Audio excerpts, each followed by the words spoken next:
Imagine Marco Santos standing in a perfect Napa vineyard wedding, his dream come true, until he uncovers his bride's secret husband and pays him $10,000 to object at the altar. What unfolds is a jaw-dropping act of justice that shatters hearts and illusions. You won't believe how it ends. I'm glad to be here, Eliza. This story's been heavy, but I'm stronger for it.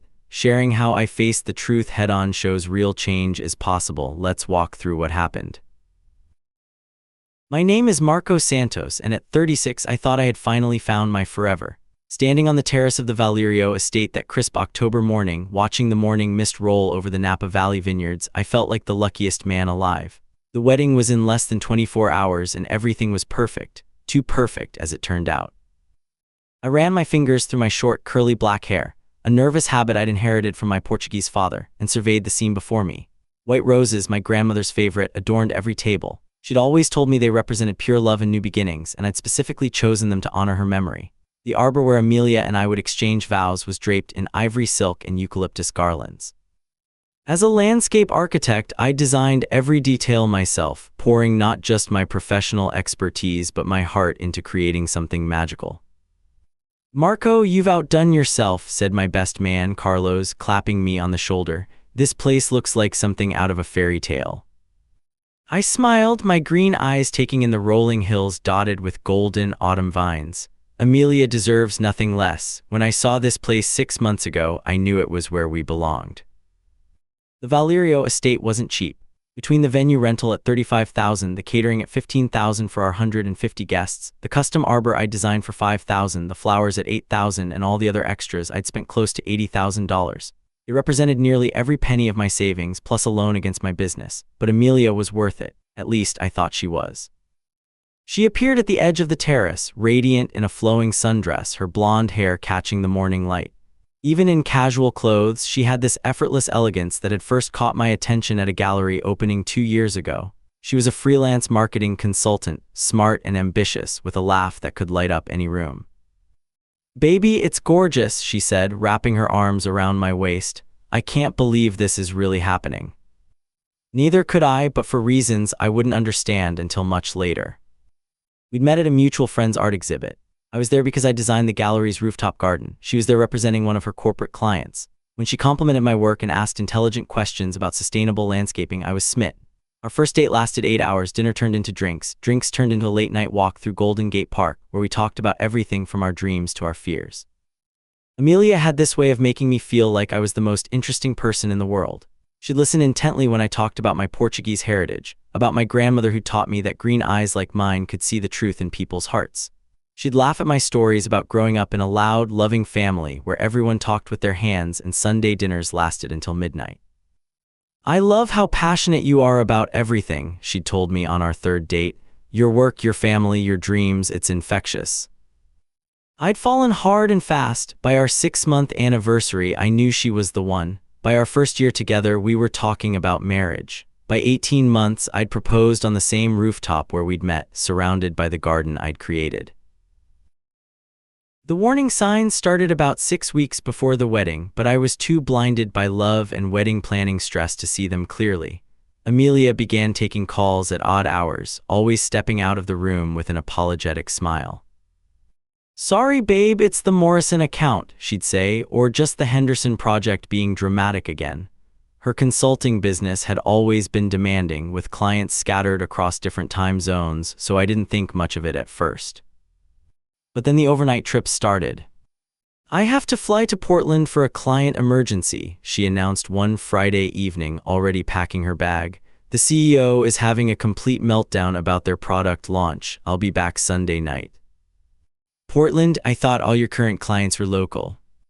"This is a new one, big tech company. I can't really talk about it, NDAs, you know how it is." She kissed my cheek and was out the door before I could ask more questions. The trips became more frequent as the wedding approached. Seattle for a crisis management situation, San Diego for a last-minute strategy session, always short, always urgent, always over the weekend. "I'm so sorry, Marco," she'd say each time, her blue eyes wide with what looked like genuine regret. Once we're married and things settle down, I promise I'll be more selective about taking these emergency calls. I wanted to believe her. I needed to believe her. We'd already sent out the invitations, booked the caterer, ordered the flowers. My entire family was flying in from the East Coast. Her parents had already arrived from Sacramento and were staying at a hotel in town. But something felt off. When I'd try to call her during these trips, she'd often not answer, texting back hours later with apologies about being in meetings or having poor cell service. When she did answer, there was sometimes background noise that didn't sound like hotel rooms or conference centers, dogs barking, suburban sounds, the distant hum of a lawnmower. "Where exactly are you staying?" I asked after one particularly confusing call where I could swear I heard someone calling her name in the background. "Just some corporate housing thing," she said quickly. "You know how these companies are, they put you up in these weird temporary apartments, very bare bones." Looking back, I wondered how her parents had never questioned her frequent absences either.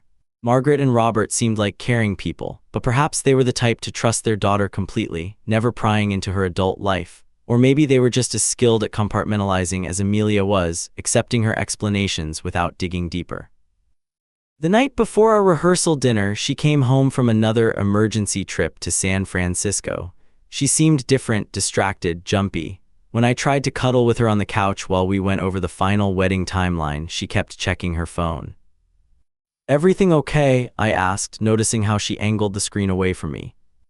"Just work stuff," she said, but her voice was tight. "The client is very demanding." "Maybe after the wedding, you should think about raising your rates," I suggested. "If they're going to treat you like you're on call 24/7, they should pay premium prices." She laughed, but it sounded forced. "Yeah, maybe." That night, I lay awake staring at the ceiling while she slept beside me. Something was wrong. My grandmother's voice echoed in my head. "Marco, your green eyes see what others miss. Trust what you see." But what was I seeing exactly? A stressed-out bride dealing with demanding clients, or something else entirely? I pushed the doubts away. Tomorrow was our rehearsal dinner. In 2 days, we'd be married. I was probably just having pre-wedding jitters, the same as any groom. Amelia loved me. She'd chosen me. We were building a life together. I had no idea that life was built on a foundation of lies. The rehearsal dinner at the estate was perfect. Amelia was radiant, charming my Portuguese relatives with her enthusiasm for learning a few phrases in our language. She laughed at my uncle's terrible jokes and complimented my mother's dress. When my cousin started teaching her the traditional folk dance we always did at family celebrations, the vira, she threw herself into it with such apparent joy that my heart swelled with pride. Watching her with my family, I felt my earlier doubts melting away. "She's wonderful, Marco," my mother whispered to me as we watched Amelia attempt the intricate steps, her laughter ringing out as she stumbled and tried again. "You chose well." But now, knowing what I know, I realized she was performing even then. Every smile, every laugh, every stumbled dance step, it was all part of her elaborate act. After dinner, we retreated to our separate suites, Amelia to the bridal suite in the main house, me to the groom's quarters in the guest cottage. It was tradition, she'd insisted. "I want tomorrow to be magical. I want you to see me walking down the aisle and fall in love all over again." I was in my suite around 11, going over the final timeline with Carlos and my groomsmen when my phone buzzed. It was Jake, our photographer. "Hey Marco, sorry to bother you so late. I just need to confirm the final payment went through. My system's showing it as pending and I want to make sure everything's squared away before tomorrow." "The final payment?" I frowned. "Amelia handled that last week. Let me check with her." I called her room, no answer. I tried again, still nothing. "She's probably asleep," Carlos said. "It's been a long day." But something nagged at me. Amelia was a light sleeper and her phone was always right next to her bed. Plus, she'd mentioned earlier that she had some last-minute work emails to handle before tomorrow. "She left her laptop in here earlier," I remembered. "Said the Wi-Fi was better. Maybe I can check her business email for the payment confirmation."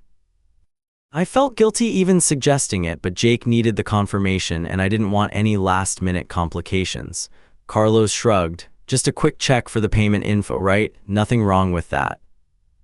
The laptop was sitting on the desk where she'd left it. When I opened it, her email was already logged in. I scanned for anything from our photographer or the payment processing company. That's when I saw it. The most recent email received just an hour ago had a subject line that made my blood freeze. Missing you already. Can't wait for you to come home tomorrow night. Read. The sender's name was David Chen. My hands started shaking. The room felt like it was tilting. I clicked on the email, my heart hammering so hard I could hear it in my ears. Hey beautiful, I know you said you couldn't talk tonight because of the work conference, but I just wanted to say I love you and I'm counting down the hours until you're back home with me and Buster. 5 years of marriage and you still make my heart race. Have fun at your business thing in Napa and drive safe tomorrow. Your loving husband, David. P.S. I made your favorite lasagna for tomorrow night's dinner. The room spun. Business conference, Napa husband. With trembling fingers, I scrolled up through their email chain. What I found destroyed everything I thought I knew about my life. They weren't just lovers, they weren't even just having an affair. They were married, had been for 5 years, they owned a house together in Sacramento. They had a dog named Buster. They just celebrated their 5th wedding anniversary last month with a trip to Lake Tahoe. Every single business trip Amelia had taken corresponded with emails from David about her coming home. Every weekend emergency was actually her going back to her real life, her real husband, her real home. Our entire relationship was her elaborate double life. I found their marriage certificate in her saved files dated 5 years ago. Photos of their wedding, a small ceremony in a Sacramento courthouse. Pictures of them at Christmas on vacation at what looked like family gatherings. David seemed like a nice guy, an accountant with kind eyes and a gentle smile. In every photo, Amelia looked genuinely happy, happier than I'd ever seen her with me. The most recent emails revealed the full scope of her deception. She told David she was attending a marketing conference in Napa this weekend. She'd even shown him fake conference materials she'd created. Tomorrow, our wedding day, she was supposed to drive home and have dinner with her husband, who was planning to surprise her with her favorite meal.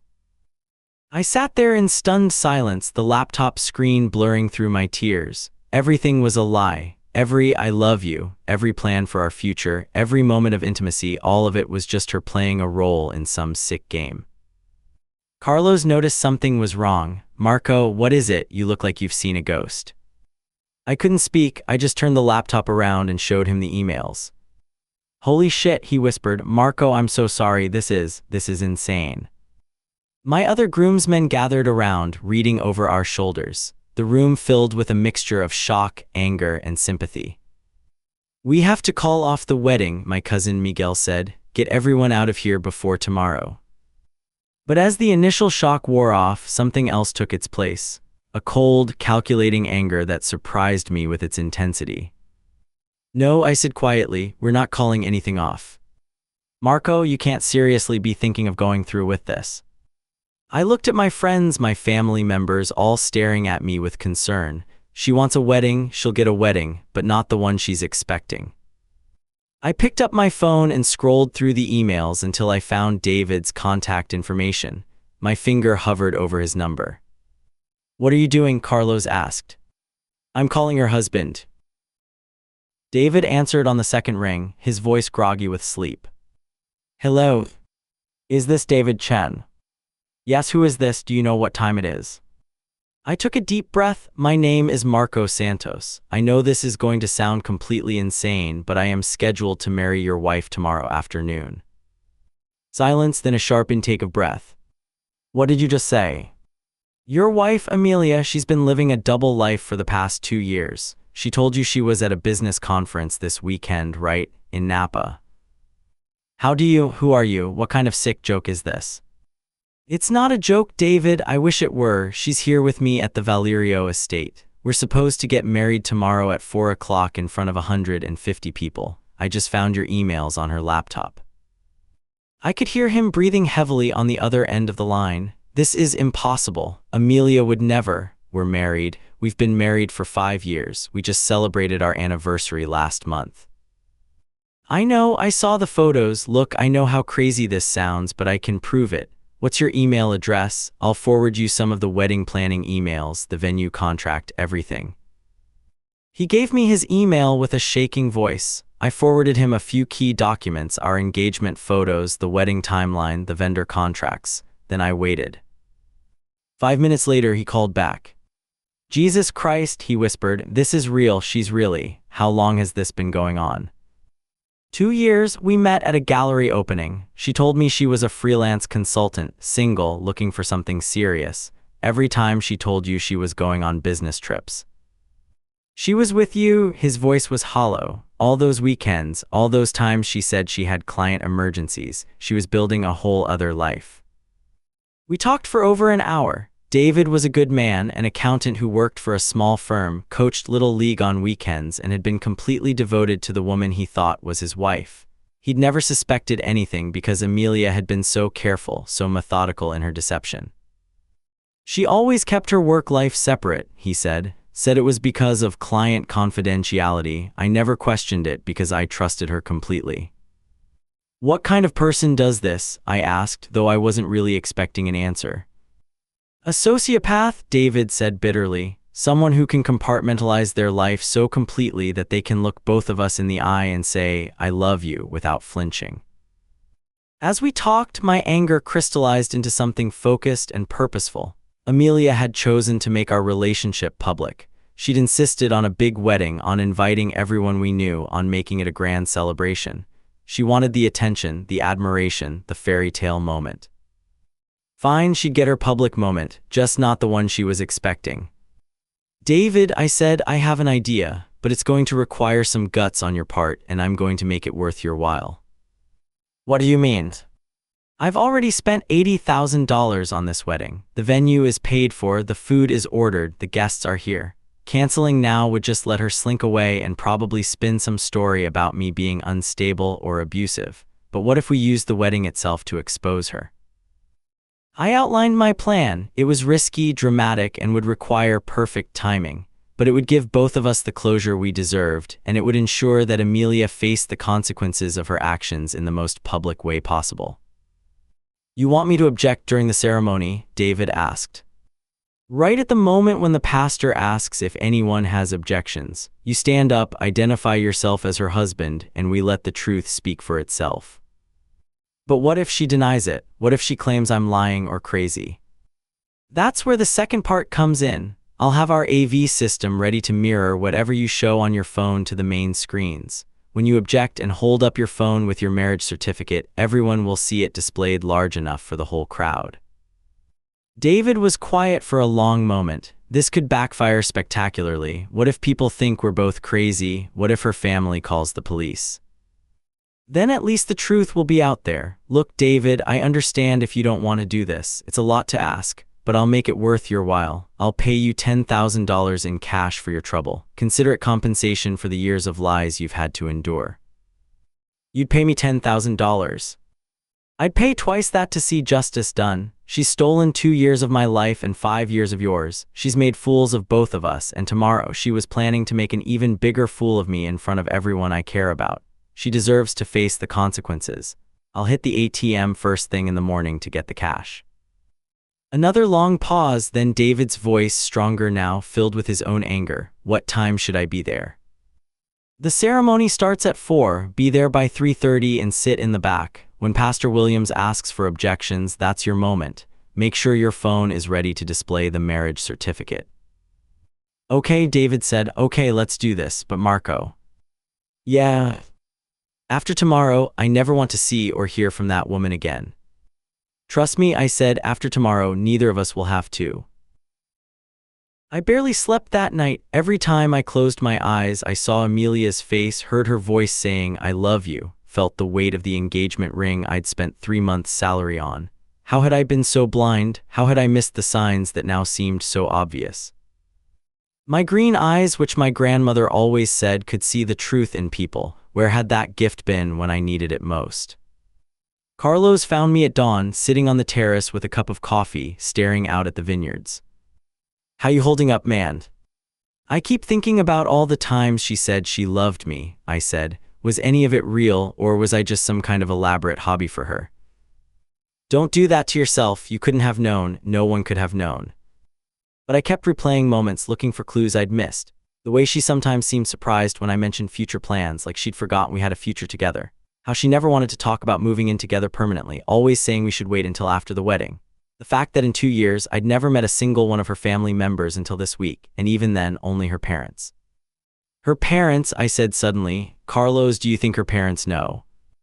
About David, I don't know, man. That's a whole other level of deception. I thought about Margaret and Robert, Amelia's parents. They'd seemed genuinely excited about the wedding, genuinely fond of me, but now I wondered, were they in on it, or were they victims too?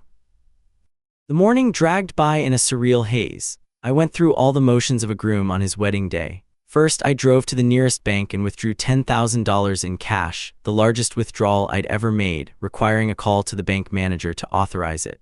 The weight of the envelope filled with hundreds felt surreal in my jacket pocket. I had breakfast with my groomsmen, got fitted for my tuxedo one final time, posed for pre-ceremony photos. Everyone kept commenting on how calm I seemed. Most grooms are nervous wrecks by now, the photographer said. You look like you don't have a care in the world. If only he knew. Around noon, I slipped away to meet with Tony, our AV technician. I'd hired him months ago to handle the sound system and to run a slideshow of photos during the reception. Now I needed him for something entirely different. I need you to be ready to display whatever appears on someone's phone screen during the ceremony, I told him, explaining the mirroring setup. Right after the pastor asks for objections, someone in the back is going to hold up their phone, and I need you to make sure it displays on the main screen for everyone to see. Tony looked confused. During the ceremony, that's not really when we usually do presentations. I know it's unusual. I'll pay you an extra $1,000 for the flexibility. Money talks. Tony nodded and made the necessary adjustments to ensure any phone could connect to the display system. At 2 o'clock, I got a text from David. I'm here, sitting in the back left section. Phone is ready with the marriage certificate displayed. Are you sure about this? I texted back, more sure than I've ever been about anything. The guests started arriving at 3. I watched from the groom's suite as cars pulled up the long driveway, as familiar faces made their way to the ceremony site. My family, her family, our friends, all dressed up and excited to celebrate what they thought was going to be the happiest day of my life. My mother came to check on me at 3:30, resplendent in the navy blue dress we'd picked out together. You look so handsome, Mew Filho, she said, straightening my tie. Your Avo would be so proud. My grandmother had passed away 3 years ago, but I felt her presence strongly that day. She'd always told me to trust my instincts, to stand up for what was right even when it was difficult. Me, I said, no matter what happens today, I want you to know that I love you and I'm grateful for how you raised me. She looked at me strangely. Marco, you're scaring me a little. Are you having second thoughts? No second thoughts. I'm exactly where I need to be, doing exactly what I need to do. At 5 minutes to 4, Carlos came to get me. It's time, brother. I took one last look at myself in the mirror. Black curly hair perfectly styled, green eyes clear and determined, tuxedo immaculate. I looked like a man ready to get married. In a way, I was about to marry myself to the truth, no matter how painful it might be. Let's go, I said. The ceremony site was breathtaking. Every detail I'd planned so carefully had come together perfectly. The white roses, my grandmother's favorites, created a romantic canopy over the altar. She'd always told me they represented pure love and new beginnings. How bitterly ironic that seemed now. The string quartet played Pachelbel's canon as guests took their seats. The late afternoon sun cast everything in a golden glow that made the whole scene look like something out of a fairy tale. I took my place at the altar next to Pastor Williams, a kind man who'd counseled us through our pre-marriage sessions. He smiled warmly at me. Ready for this, Marco? More ready than you know, Pastor. I scanned the crowd of 150 guests. My family filled the left side, aunts, uncles, cousins, all beaming with pride. About 90 of the guests were my relatives, reflecting the large, close-knit Portuguese family I'd grown up in. The right side held Amelia's smaller contingent, her parents, a few friends from college, maybe 20 people total. And there in the very back left corner sat David. He looked nervous but determined, wearing a simple dark suit. I could see his phone in his hands, ready. Our eyes met for just a moment, and he gave me an almost imperceptible nod. The music swelled and everyone stood. Amelia appeared at the far end of the aisle, and I had to admit she was stunning. Her dress was a masterpiece of silk and lace, her veil flowing behind her like something out of a dream. She'd never looked more beautiful, and the thought that it was all a performance made my chest tighten with a mixture of grief and rage. She walked slowly down the aisle, her face glowing with what looked like pure joy. When she reached me and took my hands, her smile was radiant. You look amazing, she whispered.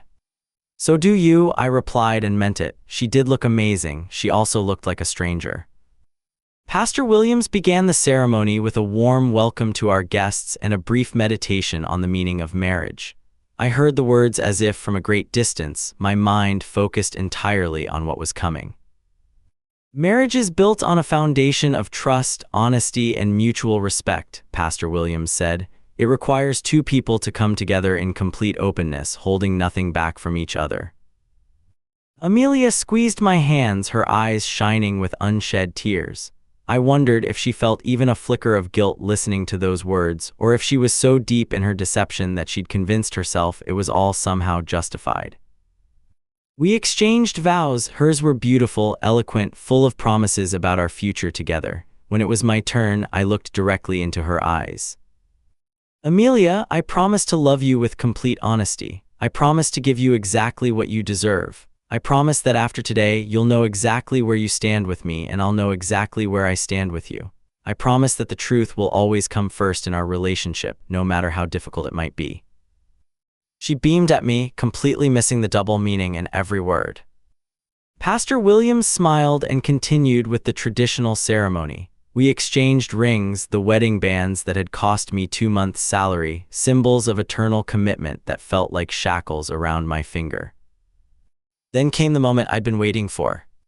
If anyone here present knows of any lawful impediment why these two persons may not be joined together in holy matrimony, let them speak now or forever hold their peace.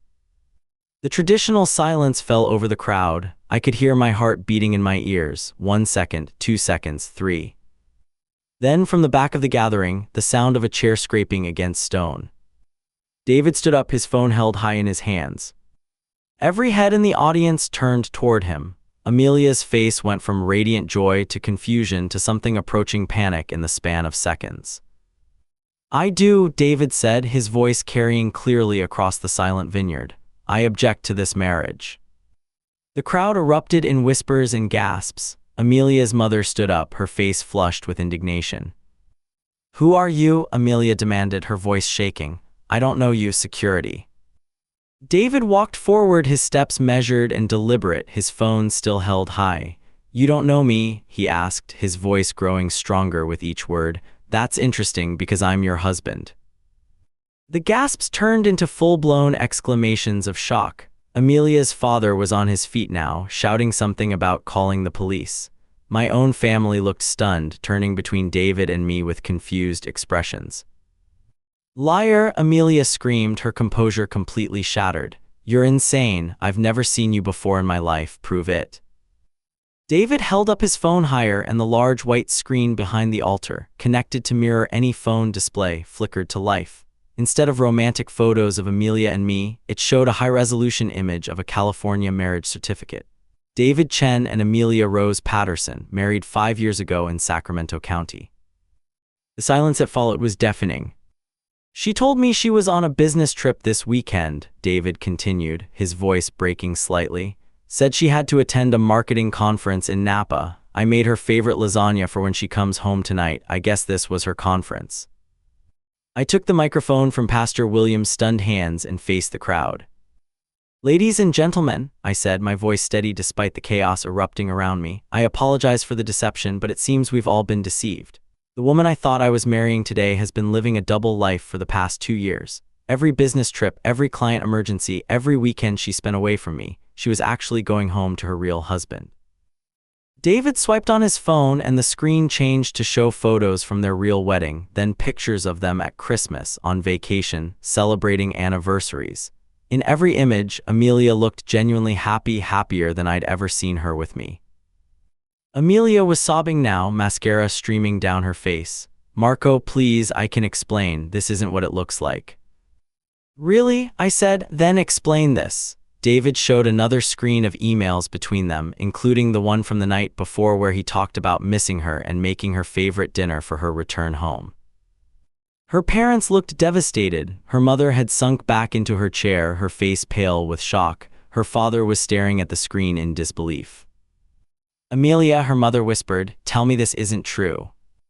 But Amelia had no words left. She stood there in her beautiful white dress, exposed in front of everyone she'd invited to witness what she thought would be her greatest triumph.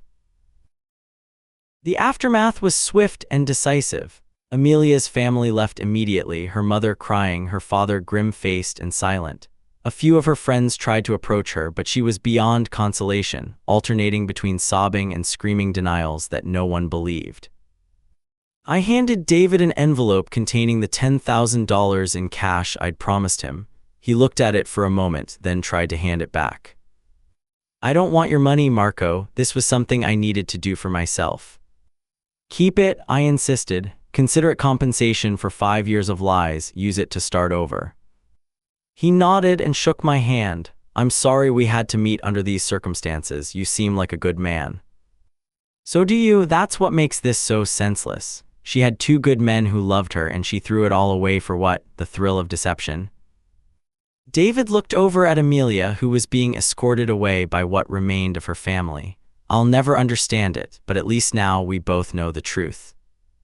After the initial shock wore off, something unexpected happened. My family and friends rallied around me with an outpouring of love and support that took my breath away. My mother hugged me fiercely. "I'm so proud of you," she said. "It would have been easier to just call off the wedding, but you stood up for yourself. You made sure the truth came out." "Avo always said my green eyes could see the truth," I said. "I just wish I'd seen it sooner." "You saw it when you needed to. That's what matters." Carlos clapped me on the back. "So what do we do now? We've got a whole reception set up, a band, an open bar." I looked around at the beautiful venue, at all the people who'd come to celebrate with me, at the elaborate setup that represented months of planning and a small fortune in expenses. "We party," I said. "We celebrate honesty, truth, and new beginnings." And that's exactly what we did. I took the microphone one more time and addressed the remaining guests. "Ladies and gentlemen, thank you for being here today. While this didn't turn out to be the wedding we all expected, I hope you'll stay and help me celebrate something even more important, the truth. The bar is open, the food is excellent, and the band is ready to play. Let's make this a night to remember for all the right reasons." The party that followed was unlike anything I could have imagined. My Portuguese relatives taught everyone the traditional Vira dance we'd practiced at the rehearsal dinner, the same dance Amelia had performed so convincingly just 24 hours earlier. Now, watching my cousins lead my friends through the intricate steps, I felt a sense of authenticity I hadn't experienced in months. My friends shared stories and toasts about integrity and standing up for what's right. Even some of Amelia's friends who'd stayed apologized to me and shared their own suspicions about her behavior. "She was always secretive," one of her college friends admitted. "We thought it was just her personality, but now it makes sense. She was juggling 2 completely different lives." As the evening wore on, I found myself feeling something I hadn't expected: relief. The weight of the deception was gone, the nagging doubts, the feeling that something was always slightly off, all of it had lifted. For the first time in months, I felt like I could breathe freely. David had left earlier in the evening, but not before we exchanged contact information.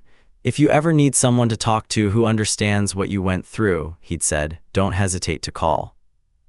Around midnight, as the party was winding down, I stood alone on the terrace where this whole journey had begun.